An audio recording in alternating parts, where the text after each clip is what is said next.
Hello, everyone. This is Adam Bingman with Michigan's Children. Thank you for tuning in on today's podcast. I am joined by Brooke Van Proyen, who is the Program Director for the Adoptive Family Support Network. Welcome, Brooke. How are you? Thank you. Doing okay. Doing okay, right? Today, of all days, it's a busy day here in Lansing because the governor is looking to strike a deal with the legislature on her supplemental budget. This could be done at any time now, but we wanted to speak with you about the importance of the funding, that was line item vetoed earlier that, the Adoptive Family Support Network could have used to run.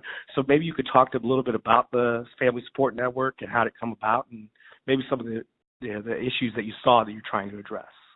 Sure. Well, Adoptive Family Support Network is a long-standing resource in Michigan. We started in 1991 as a West Michigan resource. That came from a group of folks coming together and really feeling like adoptive families needed a safe place to land after their adoptions are finalized and they're no longer part of case management and the child welfare system at that point.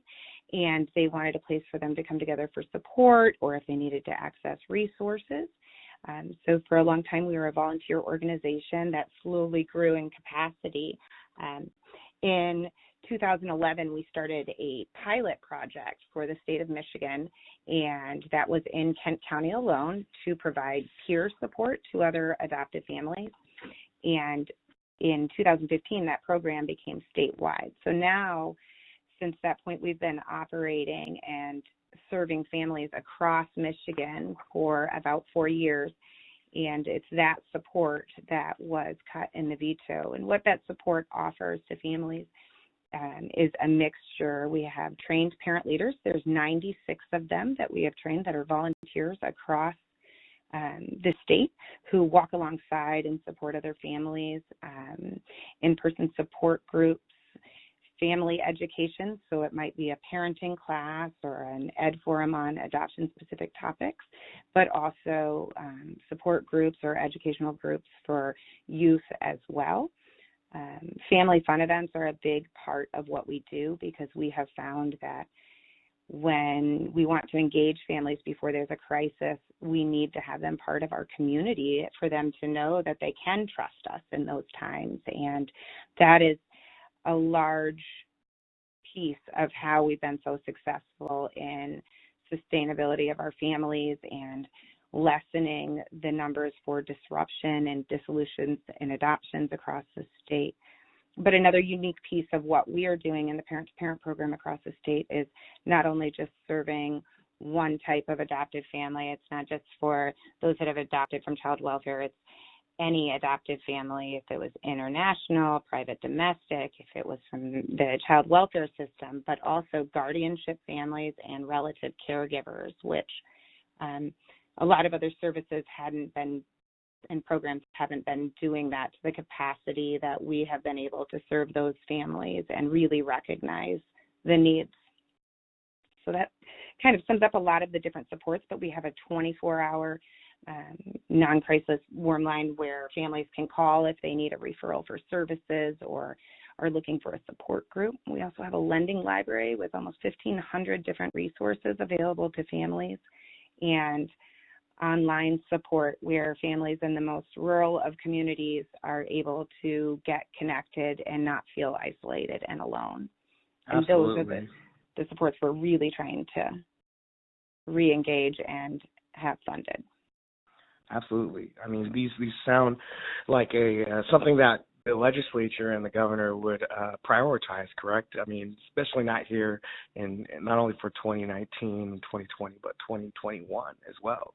That's our hope for Michigan's children, yeah. Yeah, absolutely. And this is something that we have been supported by the legislature. And I do think it's important to recognize that this had been in the budget and was voted for by both Republicans and Democrats. It's a nonpartisan. Everyone is in agreement that this is great, really cost-effective support for families. And for what we're able to do with $250,000 a year to be able to offer the numbers of support and serve the numbers of families. Just in the past year alone, we served over 2,000 unduplicated families in 76 of the 83 counties. That's crazy in what we're able to do. And everybody has recognized that. So we're just hoping we're part of that conversation to come back to the table as these supplemental budgets are made, and that our champions are able to go back and say, yes, this support should be here for our families. Absolutely, absolutely. So I kind of want to talk about a little bit of the parent involvement. Here in Michigan's Children, we really pride ourselves on involving a lot of different groups, a lot of different advocates for Michigan youth and families, and bringing them to Lansing as well as Washington, D.C. to highlight some of the things that we do throughout the different programs. So as a parent, and what would you tell parents who want to get involved in this fight, who want to outline that, you know, the need for this funding is a priority, and we must not overlook it in the supplemental budget? Yeah, if it's okay, I'd like to highlight really quick what our parents have already done. Yeah, absolutely. Over 900 individual letters were sent to our governor, and over 1,400 letters were sent to different representatives and senators across Michigan from our adoption, foster, guardianship community, child welfare, taking the time to write that quick note we have links on our website, being able to say, I want the voice. So many of our families have given us a testimony. People don't realize how important it is in sending us a message of saying, this is how this has helped my family, or writing a personalized note to your own representatives and finding where their coffee talks are. But going to the Capitol, we were recently down there for Kinship Advocacy Day with a large group of kinship caregivers that go down and have their voice heard and speak to the folks that are making those decisions. But I think the biggest, just plug in, be a part of your community and know that we're here to support you, and we can do that together. But we definitely count on our families to know how strong they are and to show them how to use their voice, and count on groups like Michigan's Children to help guide them and lead the way to help them be most effective. And that's part of our parent leadership curriculum, includes advocacy efforts. How do you be a good advocate? What are the skills that it takes to make sure your voice is heard? And how do you make sure you're not silenced to get those supports for your family? Absolutely.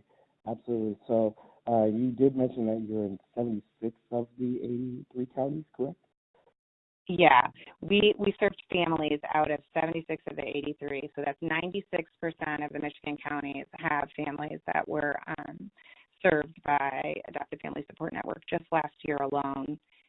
And I think it's important when I go back to talking about how cost effective it is, when you think about those numbers of being served, we were a team of only 6. Wow. So these are what contacts we can confirm that we've been able to make and serve families, not including the work that we're able to do with our volunteers out there. And those events and bringing families together and helping them be a part of this community, like I said, before there's a crisis. If we can get to families first, we can help sometimes kind of talk them down in some of the most distressing of times. But we have a great community of families all the way in the upper peninsula. So here we are in Grand Rapids, but we've built a network between providers and those families that are there to support each other, and finding those ways to get them connected, whether even online supports in our closed groups. We have a large statewide online support group with over 2,000 members. That's vital support that we hear from our families in rural areas, to know they're not alone. If there's not people right next to them, they still feel like there's somebody that they can connect with and help route resources. Excellent, excellent. So what can advocates who aren't parents, who aren't already volunteers with the network, what can we do to support you all's mission and growth? You know, we always say not everybody is an adoptive parent, and not everybody might be called to adopt. And we know there's those families too that have taken in a relative and providing that care and support. But that's not the only people that are part of this community. And what we're looking for are those individuals. Everybody's touched by adoption in some capacity, whether it's your neighbor next door or a kid you remember when you grew up that happened to have been adopted. I myself placed a child for adoption. But I think it's important for them to realize that these are supports. These are our neighbors. These are part of our community and our schools. And you too can be the ones to write those letters, to advocate and let your legislators know how you too want to see this support for the kids that are in your kids' classroom, for the parents that you see. There's grandparents can come in. We have volunteers that we have help doing everything from different support groups to our child care events. There's just so many ways where people can plug in and get connected that don't necessarily have to be an adoptive parent themselves. Absolutely. From the theme, it sounds like it's connection all the way through, rather than isolation, just from not only being a parent, but the community that surrounds all parents and families here in Michigan. Absolutely. We know that isolation is where that desperation comes. When you're isolated and you feel like there is no way out or nobody that's going to help you, those are the moments where something scary can happen, where a crisis moment or somebody throws in a towel and is like, you know what, I wanted to do this adoption, but I don't think I'm strong enough. You need that community to wrap around you and go, you're not alone. Let me walk alongside you. Let people that have done that themselves. And we always say we expect everybody in our organization to share in those challenges and in those celebrations, because it's ebb and flow, and together they're all stronger, and there's nobody that's strong all the time. We need each other to lean on, and everybody deserves support. Everyone. Absolutely. Here at Michigan's Children, we often say that, Michigan youth and families don't have high-paid lobbyists or super PACs looking out for their best interests, but they do have us at Michigan's Children. And that sounds like that's the same for you all as the Adoptive Family Support Network, and we are proud to be in partnership with you all as advocates for Michigan youth and families. Is there anything you'd like to add before I let you go, Brooke? Well, I think you just hit the nail on the head with that. Not only has it been a privilege for us to have your support through this process, but also it's been a privilege on our part to have y'all as part of our network and to be able to support other causes, not necessarily always just for our own benefit or gain, but for other great groups out there, and to network those resources and share and help in the fight on so many different causes. And I think you do amazing work, are well respected in the community, and we are just so thankful to be able to learn and grow and walk alongside you all as well.